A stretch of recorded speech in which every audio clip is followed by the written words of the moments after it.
പ്രാക്ടിക്കലായിട്ട് നിങ്ങളുടെ ലൈഫിനെ നമ്മൾ ചേഞ്ച് ചെയ്യും. 4 തരം ആളുകൾ. ഒന്ന് സ്പോഞ്ച് പോലെയുള്ള കുട്ടികൾ ഇവിടെ ഉണ്ട്, സ്പോഞ്ച് പോലെ. രണ്ടാമത്തത് മണ്ണ് പോലെയുള്ള കുട്ടികളുണ്ട്. മൂന്നാമത്തത് കല്ല് പോലെയുള്ള കുട്ടികളുണ്ട്. നാലാമത്തത് തേന് പോലെയുള്ള കുട്ടികളുണ്ട്. എന്താ സ്പോഞ്ച്, എന്താണ് കല്ല്, എന്താണ് മണ്ണ്, എന്താണ് തേന്? സ്കില്ലേഴ്സ് എന്ന് പറയുന്നത് ഒരു ഗ്ലാസ് ഓഫ് വാട്ടർ എന്ന് കരുതുക. ഒരു ഗ്ലാസ് ഓഫ് വാട്ടർ. ആ ഗ്ലാസ് ഓഫ് വാട്ടറിൽ നിങ്ങളൊരു സ്പോഞ്ച് ഇട്ട് കഴിഞ്ഞാൽ എന്താ ചെയ്യുക? ആ സ്പോഞ്ച് ആ വെള്ളം വലിച്ചെടുക്കും, അല്ലേ? ഇപ്പം ഇവിടെ വന്നിട്ട് പലതും ഊറ്റിയെടുക്കുന്ന ആളുകൾ ഇവിടെ ഉണ്ടാവും. അതാണ് ഞാൻ പറയുന്നത് സ്പോഞ്ച് പോലെയാണെന്ന്. ചിലത് ഞാൻ പറയുന്നത് എന്താണെന്ന് വെച്ച് കഴിഞ്ഞാൽ, സ്കില്ലേഴ്സ് എന്ന് പറയുന്ന ഗ്ലാസ്സിൽ മണ്ണിട്ട് വെള്ളം കലക്കാൻ ആഗ്രഹിക്കുന്ന ആളുകളുണ്ടാവും. എവിടെ പോയി കഴിഞ്ഞാൽ അവിടെ പോയിട്ട് കലക്കുക. അത്ര ആ ജീനുള്ള ആളുകളുണ്ട്, ഇല്ലയെന്ന് പറയാൻ പറ്റൂല. ക്ലിയർ അല്ലേ ഞാൻ പറഞ്ഞേ? മണ്ണിടുക, എന്നിട്ട് അത് മൊത്തം കലക്കുക, അത് മൊത്തം കൊളാക്കുക.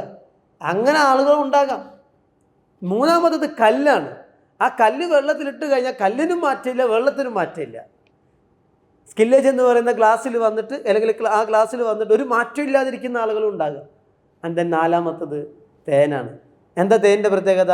ആ തേൻ വെള്ളത്തിൽ ചേരുന്നു, ആ വെള്ളം ഒരു ഔഷധമായി മാറുന്നു, മധുരമുള്ള ഔഷധമായി മാറുന്നു. ഇപ്പോൾ സ്കില്ലേജ് എന്ന് പറയുന്ന മനോഹരമായ ഗ്ലാസ്സിലെ വെള്ളത്തിൽ വന്നു ചേരുന്ന നിങ്ങൾ തേനായിരിക്കണം.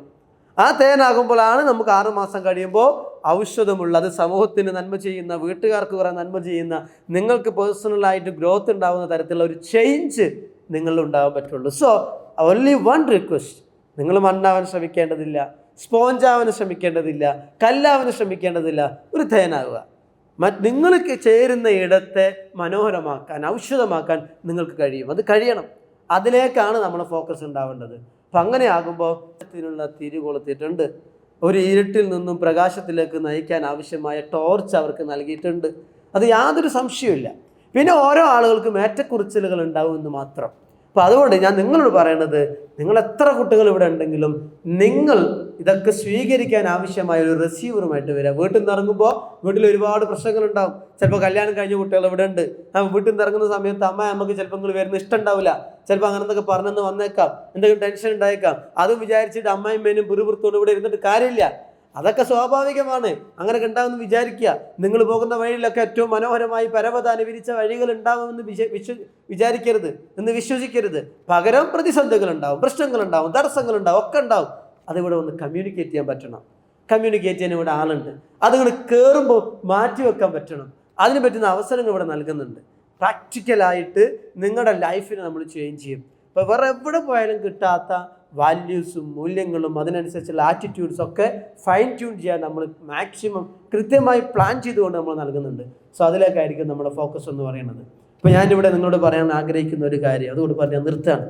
നമ്മൾ പലപ്പോഴും, പ്രത്യേകിച്ച് കേരളക്കാർ, ആഗ്രഹിക്കുന്നത് അവർ നടന്നു പോകുന്ന വഴികളിൽ അവിടെ കാലിൻ്റെ അരികിൽ തറക്കുന്ന കല്ലും മുള്ളും അതിൽ നിന്നും അവിടെ കാലുകളെ പ്രൊട്ടക്റ്റ് ചെയ്യാൻ വേണ്ടി 90% മലയാളികളും ആഗ്രഹിക്കുന്നത് അവർ പോകുന്ന വഴിയിൽ നല്ല പരവതാനി വിരിക്കണമെന്നാണ്. പകരം ഒരു ഷൂ ധരിക്കണമെന്ന് ആരും ചിന്തിക്കുന്നില്ല.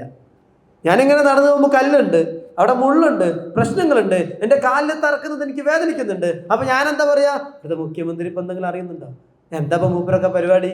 ഇവിടേക്ക് ഒരു പരവതാനി വിരിച്ചാലെന്ന് എനിക്ക് നടന്നുകൂടെ എന്ന് പറയാം. പകരം ഒരു ഷൂ ഇടുക എന്നുള്ളത് ആരും ചെയ്യുന്നില്ല. മറ്റുള്ളവർക്കുടെ കുഴപ്പം കണ്ടെത്തി അത് മാറ്റാൻ വേണ്ടി ഉപദേശം കൊടുക്കുകയാണ്. ഞാനെന്ത് ചെയ്യണമെന്ന് നമ്മൾ ആരും പലപ്പോഴും ചിന്തിക്കുന്നില്ല. അമ്മ കറക്റ്റ്?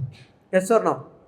അങ്ങനെ പരിഭവങ്ങൾ കേട്ട്, പരാതികൾ കേട്ട്, പരവതാനികൾ വിരിച്ചു കൊടുത്ത് ഇപ്പോൾ പ്രത്യേകിച്ച് നമ്മൾ ന്യൂജൻസ് ഒക്കെ ആ പരവതാനിയിലൂടെ നടക്കുകയാണ്. നിങ്ങൾ ആലോചിച്ചോക്ക്, നമ്മളൊക്കെ പഠിക്കുന്ന സമയത്ത് തോൽവി ഉണ്ടായിരുന്നു. 8ാം ക്ലാസ് തോൽക്കും, 9ാം ക്ലാസ് തോൽക്കും, 10ാം ക്ലാസ് തോൽക്കും.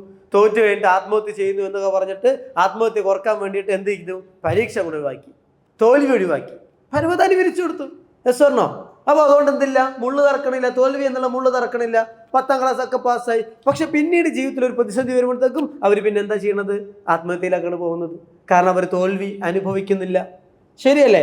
അപ്പൊ അവിടെ തോൽക്കുക എന്ന സംവിധാനത്തെ മാറ്റുന്നതിന് പകരം ഒരാളെ ജയിക്കാൻ പ്രാപ്തമാക്കുക എന്നുള്ളതായിരുന്നു ചെയ്യേണ്ടിയിരുന്നത്. അതല്ല ചെയ്തത്. പരവതാനി വിരിച്ചു കൊടുത്തു. ഇപ്പം ഈ പരവതാനി വിരിച്ചു കൊടുത്തു. ഇപ്പം ആളുകളൊക്കെ, യുവാക്കളൊക്കെ പരവതാനിയിലൂടെ നടന്നു പോവാണ്. കാലിലും മുള്ളുമില്ല, കല്ലും തറക്കണില്ല. പക്ഷേ ഈ പരവതാനിക്ക് താഴെ പലയിടങ്ങളിലും വലിയ കുഴികളുണ്ട്. ആ കുഴികളെ കാണാൻ ഇവർക്ക് കഴിയില്ല. കാരണം ഇവർ നടക്കുന്നത് പരവതാനിയിലൂടെയാണ്. എന്നാൽ അനുഭവമുള്ള ആളുകൾ പരവതാനി വിരിക്കുന്നതിന് മുമ്പേ ആ വഴിയിലൂടെ നടന്നു പോയ ആളുകൾക്ക് അറിയാം എവിടെയൊക്കെ കുഴികളുണ്ടെന്ന്, എവിടെയൊക്കെ പ്രശ്നങ്ങളുണ്ടെന്ന്. ആ അനുഭവമുള്ള ആളുകൾ അവരുടെ അനുഭവങ്ങൾ പറയുമ്പോൾ പരവതാനിയിലൂടെ നടക്കുന്ന കുട്ടികൾ പറയാണ് അവർ തന്ത വൈബാണ്, അവർക്ക് തന്ത വൈബാണ്. അമ്മ കറക്റ്റ്. സോ ഞാൻ പറയുന്നത് ഒക്കെ മനസ്സിലാക്കി, നമ്മുടെ ന്യൂജൻ ട്രെൻഡുകൾ മനസ്സിലാക്കി, എന്നാൽ അതോടൊപ്പം അനുഭവമുള്ള ആളുകളുടെ പാഠങ്ങൾ ഉൾക്കൊണ്ടുകൊണ്ട് ഒരു യഥാർത്ഥ വഴി കണ്ടെത്തി അതിലൂടെയൊക്കെ പോകാനുള്ളൊരു ശ്രമം നടത്തണം. അതിന് നിങ്ങൾക്ക് എല്ലാവർക്കും കഴിയണം. അതിന് അനുയോജ്യമായ കരിക്കുലം സെറ്റ് ചെയ്ത് നിങ്ങൾ ഓരോ ആളുകളെയും ഇൻഡിവിജ്വലി അതിലേക്ക് എത്തിക്കുന്ന തരത്തിലാണ് ഈ സ്കില്ലേജിൻ്റെ ഓരോ പ്രവർത്തനങ്ങളും നടക്കുന്നത്. സ്കില്ലേജിൽ കാലുകുത്തിയ നിങ്ങൾ ഒരിക്കൽ പോലും അതിൻ്റെ പേരിൽ ഖേദിക്കേണ്ടി വരില്ല എന്ന് 100% ഗ്യാരണ്ടി തരാണ്.